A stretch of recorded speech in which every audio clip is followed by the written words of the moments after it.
بسم الله الرحمن الرحيم. اللهم صل وسلم وبارك على سيدنا محمد. ازيكم يا حبايبي؟ عاملين ايه؟ يا رب تكونوا بخير. وحشتني جدا الفيديو اللي فات. يا احلى عيله في الدنيا، بحبكم في الله.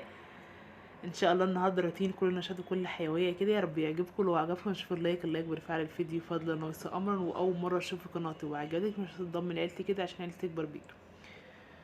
ولو انضميتي لعيلتي بقى اشوف كومنت حلو ازيك كده عشان انا حبيكي. احلى عيله في الدنيا. ان شاء الله النهارده هيبقى روتين في الحمام بقى. هيبقى من اوله لاخره في الحمام. ماشي. اول حاجه ابتدينا كده بقى بالغسيل.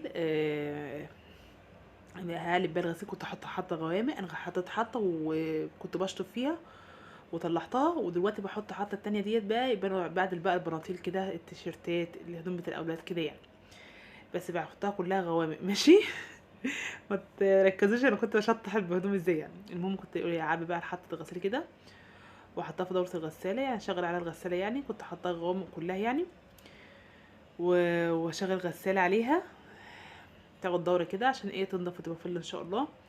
ودخلت بقى على الحمام. هنبتدي بقى كده الحوض الوش كده كان صراحه كان وسخ جدا. قلت هصبنه الاول حاجه، مش هاخد منه اي حاجه ان شاء الله. مطرح ما قلبه بتغسل سنانها وكده يعني. قلت هصبنه بقى كده بسرعه كده بالسلك كده والصابون. كنت حاطه في الازازه ديت كلوكس الوان وكيس اوكسي ابو 2 جنيه ده. كنت جايبه اوكسي بس جل. ماشي. وحطاه مع الكلوكس الوان وشويه داوني. قلت عشان يدي ريحه حلوه كده وانا بغسل ويبقى الدنيا ايه ويتعقم والدنيا تبقى فله كده. وبالسلك كده كنت كل شويه احط شويه كده واروح بقيت اغسل بقى كده الحيطان يعني. ده غسلت الحته الحوض الوش كده كله كده وكمان غسلت قولوا معايا المرايه برضك بالمره. كانت مرايه فوق كده فوق حوض الوش على طول. المرايه مسكتها برضك غسلتها كده ايه ظبطتها كده. هنا بقى كنت بغسل هنا كانت الميه السخنه شغاله. ماشي. كنت مشغله السخان وما جاش في بالي ان انا ايه اطفيه يعني. المهم يعني رحت فاصله كده الكاميرا ورحت جايبه بقى الميه من بارده كده من تحت من الجرده كده وشطفت الحوض كده فوق المرايه. وحوض الوش كده شطفته اول حاجه. خلصت حوض الوش عشان احط عليه ان شاء الله المشرف الغسيل هحطه عليه. ماشي. هنا بقول لكم الدره اللي كنت حطاها هدوم بقى كده. قلت هشطفها. انا شطفتها مره وبشطفها تاني مره دلوقتي. ماشي. يعني بشطفها كذا مره لحد ما الدنيا ايه ما تبقى نضيفه. ماشي. مش بعرف اشرب الغساله عندي بايظه. بس انا بشطف ايه في البانيو كده زي ما بقول لكم كده. قلت اخدكم جوله كده ايه اليوم بتاعي بيمشي ازاي مثلا في الغسيل وكده يعني. قلت ايه ناخد جوله مع بعض كده مع بعض ان شاء الله اهوت. قلت هنا بقى ايه بشرب بقى الغسيل كده. بروح طباه كده في قلب الميه. زي ما كنا بنغسل على ايام زمان كده في الغساله العاديه عند امي. كنت بنغسل عند غساله على الغساله العاديه. ما كانش عندنا اوتوماتيك وكنا بنغسل على الغساله العاديه. انا بعملها يعتبر كده بالظبط. ماشي. بشطف بقى انتوا شايفين كده. وهشطف بقى الهدوم كده واسيبها تتصفى على حرف البانيو. هخلصها كلها كده وارجع لكم بقى عشان الفيديو ما يطولش عليكم. اهو زي انتوا شايفين. لا هشوفه مره تانية كمان. لقيت الميه نظيفه خلاص. لقيت الميه ما دام ما فيهاش رغاوه وما فيهاش صابون وما فيهاش تأجير ولا اي حاجه خلاص. انا شلت بقى كده شطفتهم وخلصتهم وحطيتهم في قلب حوض الوش عشان ايه ما يتبهدلوش عشان لسه هنصب الحمام مع بعض ان شاء الله. سابني قلت اروح حتى الايه شطافه الغسيل وقلت يتصفى كده عشان ايه اعرف انشرهم عشان ما يكون حد نشر ما ينقطش عليه كده. بسيبه يعني مثلا ساعتين. مش بعصره صراحه عشان ايدي عندي عضل ايديا ما بعرفش اعصر الهدوم. بروح انا بسيبها تتصفى على حرف البانيو. لو في الحوض الوش كده اكون غسلاه ومظبطاها هحصل عليه. عفوا. معلش. مسكت برضه كمان الشباك بتاع الحمام بقى نزلته كده صراحه. ما بعرفش اغسله هو فوق. صراحه انا هو خفيف جدا بيشيل سهل جدا. هبوريكم مره وانا بشيله. صراحه كنت برفعه كده ومش خلعاه ما بياخدش منه وقت ولا اي حاجه. وامسكه اغسله بالفرشه زي ما انتم شايفين كده اهوت. بروح ماسكه بالفرشه دي بتشيل اي تراب عليه اي لا مؤاخذه لو اي حاجه يعني ايه اي حاجه عليه بواقي يعني ولا اي حاجه. بتبقى ماسكه على البتاع في ثانيه صراحه بتطلع معاكي بسهوله. كنت حاطه شويه شويه اوكسي في قلب شويه اوكسي في قلب الجردل كده. وبقيت الفرشه كده بقيت احكه كده من التراب من اي حاجه عليه من اي اتساخات من اي حاجه يعني ايدك عليه. شطفته بكل سهوله ما خدش منه وقت وشطفته اهوت. ومسكت علقته تاني في ساعتها على طول وقعدت بالراحه عشان ما يكسرش منك. انا اول ما خلصت على طول ركبته مطرحه تاني يعني ما سبتهوش فاهمني. اول ما خلصت الشباك رحت معلقاه تاني على طول. ماشي. عشان مسكت بقى قلت امسح بقى الجنب اللي كل الجنب اللي تحت الشباك ده. مسكته صبنته كده كله على بعضه كده بحته السلك كده زي انتوا شايفين اهوت. وكنت بقول لكم الازازه اللي انا عاملاها ديت عاملاها للحمام، على طول بغسل بيها على طول كده، او ايه، او بالفرشه دي. بجيب الفرشه فرشه المقشه دي قديمه عندي، وبعملها بغسل بيها. بجيب بقى من فوق، من السيراميك من فوق خالص، ما بطولهاش، بروح غاسله بدي. صراحه بتخليها فله من اي حاجه، بتخليها الدنيا قشطه بصراحه يعني. مع شويه صابون كده بيرغوي، بيدي ريحه حلوه قوي في الحمام، وبيبقى فله ما شاء الله اللهم بارك. هنا دي كنت مسكت السلك ما كنتش نفضته، بس خفت انفضه عشان الهدوم. عملته بالمقشه كده. صراحه انا قلت بقى بالمره وانا في الحمام كده، واحنا اخر الاسبوع، قلت بقى اغسل الكوتشيات. يعني اعتبر يعني ايه، قلت الكوتشيات كانت وسخه جدا صراحه. شوف بقول لكم مقرحه، بس هي مش باينه، لما تتبلى هتبان. فاهمني؟ رحت قلت احطها كده في قلب البانيو، وهغسلها مع بعض. صراحه عبد الله وسيد بقى لهم يومين يعني يومين اتنين ما راحوش الاربع والخميس، عشان كانوا تعبانين. انا عايزه دعوتين حلوين كده، بالله عليكم ادعوا لسيد، سيد وعبد الله. والله انا كانوا موديا يوم المدرسه يوم التلات كويس جدا جدا، مفيش اي حاجه خالص ولا اي حاجه. جه من المدرسه عبد الله، يا ماما ايه، يا ماما ايه، ماما انا ضربي بيوجعني وتعبان. على ما رحت قلت له الف سلامه ومش عارفه ايه وغيرت له هدومه وغديته. على ما رحت وجيت كنت رحت خرجت بقى في مشوار كده، قلت يمكن بيتدلع ارهاق من المدرسه وكده يعني. جيت من رحت المشوار كده، كنت رايحه اجيب طلب من بره، جيت لقيته سخن وملهلب. والله العظيم سخن، السخونيه كانت نازله عليه جامد. اتصلت ببابا قلت له هات لي دواء سخونيه وانت جاي وبضد حيوي وكده يعني، وهو طالع. المهم ايه، ده لقيت عبد الله، اللي هحط عبد الله على طول في الحال، وسيد ما كانش فيه اي حاجه خالص ولا اي حاجه، اقسم بالله ما كان فيه اي حاجه. هو بيقول لي بقى إيه، وانا هروح مثلا بكره لوحدي؟ قلت له انت هتروح، عبد الله عيان هيقعد، وانت مش تعبان هتروح. قال لي لا يا ماما أنا مش هروح لوحدي، ادام عبد الله غاب انا هغيب زيه. قلت له لا لازم انت هتروح. جه على الساعه 11 بالليل، لقيت والله اقسم بالله لقيت سيد سخن ملهلب بيغلي كده. ايه يا ابني في إيه؟ انت مش كنت كويس؟ لقيت السخونيه زادت عنده، وجاله احتقان في الزور، في اللوز، الدور ماشي ولا ايه مش عارفه. ولسه يعني مش عارفه. هو ساقع، الجو ساقع اليومين دول شويه، بس مش عارفه في ايه. بس الحمد لله على كل شيء. ادعوا له بقى دعوه حلوه كده لسيد وعبد ربنا يشفيهم ويعافيهم يا رب، ويخف كده ويقوم بالسلامه ليا، وربنا يبارك لي فيهم يا رب. هنا بقى كنت بغسل الكوتشيات زي ما بقول لكم، بالخلطه اللي كنت حاطاها في الازازه،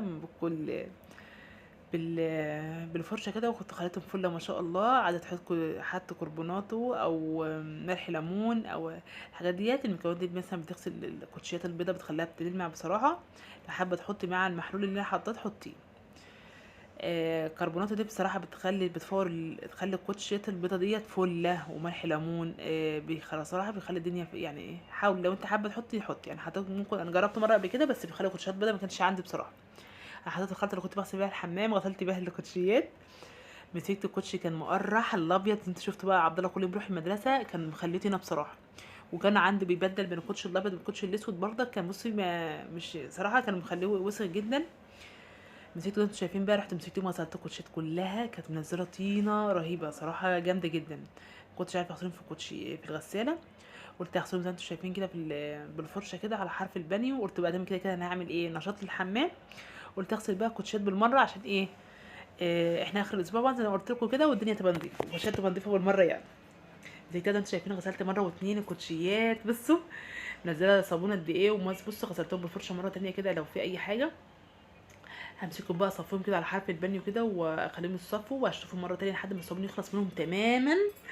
وراح حطهم على حرف البانيو كده، رحت صفيتهم، رحت شايلاهم صراحه، حطيتهم كده يتصفوا على بتاع الشايله كده، حاطط قدام الحمام لحد ما بينزلوا ميه منه تمام. قلت اغسل بقى البانيو كده، عشان مش عارفه الصراحه وطي كده. رحت غاسله بالمقشه دي كده، او بالفرشه عندك او اي حاجه. كنت حاطه زي ما انتوا شايفين كده، بغسل برضك بصوا، بخليه مطرح بقطع عقام، بطرح ما غسلت الكوتشيات. بس يا سيد اهدى. مطرح ما اغسل الكوتشيات كده، قلت اعقمه برضك عشان يبقى نضيف والدنيا تبقى فله صراحه يعني. مش هياخد منك وقت والله، شويه يعني كيس الكروكس كده وتغسلي بيه، هيخلي الدنيا فله، ويخلي ريحه الحمام فله ما شاء الله اللهم بارك. بالمقشه كده كنت بجيب من فوق السيراميك من فوق لتحت بصراحه. وقلت مسكت البانيو وخليتوش فيه، بصي خليته بيبرد بصراحه. ومن بره برضك اهوت، شوفوا عماله اقول لكم بالمقشه كده كنت شغاله يعني. مسكته نضفته بقى كده اللهم صل عليك يا حبيبي رسول الله عليه افضل الصلاه والسلام. لو وصلت هنا بقى ما تنسوش في اللايك، احلى على في الدنيا، بحبكم في الله. ماشي. ودعوه حلوه بقى منكم كده لسيد والعبد الله، ربنا يشفيهم يا رب، يشفيهم ويعافيهم يا رب ويزعل عنهم يا رب. انا لما اكون عيلة تعبانه مش عارفه بقى، مودي بيبقى وحش جدا، مش عارفه، اعصابي تعبانه الا عندي اولادي يعني. الحمد لله على كل شيء، وربنا يشفيهم يا رب ويخليهم لي ويبارك لي فيهم. سيد عندي على فكره قاعد جنبي كده عمال ينازع والله وانا بسجل، يعني الحمد لله الحمد لله يعني. الحمد لله على كل شيء. اللهم صل عليك يا حبيبي رسول الله. هنا بقى زي ما انتم شايفين كده، مسكت بقى الحمام، ارضيه الحمام مسكته برضك غسلته كده بصوا، والتولد ذات نفسه كده برضك يعني غسلتها برضك، بصوا من اي فواصل كده بالفرشه، بصوا شويه الصابون، بصوا عماله ادعك كده من بين الفواصل تحت الحوض. ما خلتش حته صراحه من بعديها، بصوا عملها يعني ايه بالفم جدا، بتخلي الدنيا قشطه. شوف رميت برضك الميه هنا كده زي ما انتم شايفين اهوت، عماله ارمي، غسلت برضك الازازه من بره، انا بسويها كده في الحمام بملاها عشان لا قدر الله الميه قطعت يبقى عندي ميه برضك اللي يخش الحمام كده يعني. ما بحبش انتش، بحب ابن البانيو بقى، انت بملي الازازه ديت بحطها في الحمام عشان لو الميه قطعت ولا حاجه يبقى عندي ميه للحمام.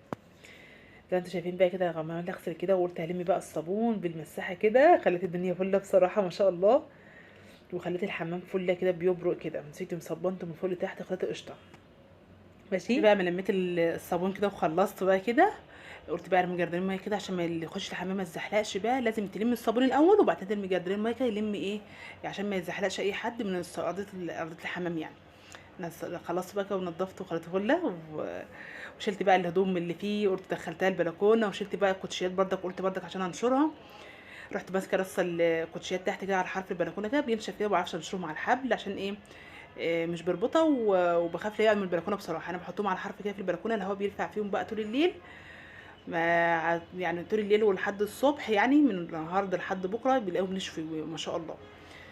رحت على الصمله انتوا شايفين كده، وبعدين بقى مسكت بقى الغسيل برضك، قلت بالمره مسكت بقى ايه، قلت هنشرهم بقى كده، شويه الغسيل بتوعي اللي انا برضه غسلاهم معاكم وشطفاهم معاكم، وبقى اشجعكم كده شوفوا اللي وراكم وشوفوا اللي ما تسيبوش الدنيا تضرب تقلب زي إيه في الهدوم، اغسلي الهدوم باول باول وهي ما يبقومش من عندك. انا عارفه مهما تغسلي هدوم ربنا يبارك لنا في اولادنا يا رب، طول ما العيال بصحه كويسه والحمد لله بتغيروا ويقلعوا كل شويه ويلبسوا، وانت عارفه ان ايه اللبس ما بيخلصش، الهدوم ما بتخلصش، بس انت لو غسلت اول باول ان شاء الله الدنيا هتبقى معاكي تمام واللي معايا مش هتقوم عندك غسيل يعني. ماشي. زي انتوا شايفين كده كنت عماله اغسل في هدوم، والله انا بغسل مثلا مرتين في اليوم ثلاثه حسب من عند الهدوم، وحسب كان ما ايه المشر عندي يفضل، احنا غسله ايه نشر بداله على طول على طول، ما بسيبش الغسيل عندي يقاوم، على طول بغسل الهدوم على طول باستمرار يعني. وخلصت بقى زي ما انتوا شايفين كده بقى ايه هكمل بقى نشير مع نفسي كده عشان طولت عليكم الفيديو، ولو عجبكم بقى واستفدتوا باي حاجه وشجعتوا ما تنسوش في اللايك، احلى عليه في الدنيا، بحبكم في الله. وما تنسوش تدعي لسيد ابني بالشفاء هو وعبد الله، ربنا يخليهم لي يا رب ويبارك لي فيهم ويبارك لكم في اولادكم يا رب. مع السلامه، اشوفكم في رعايه الله.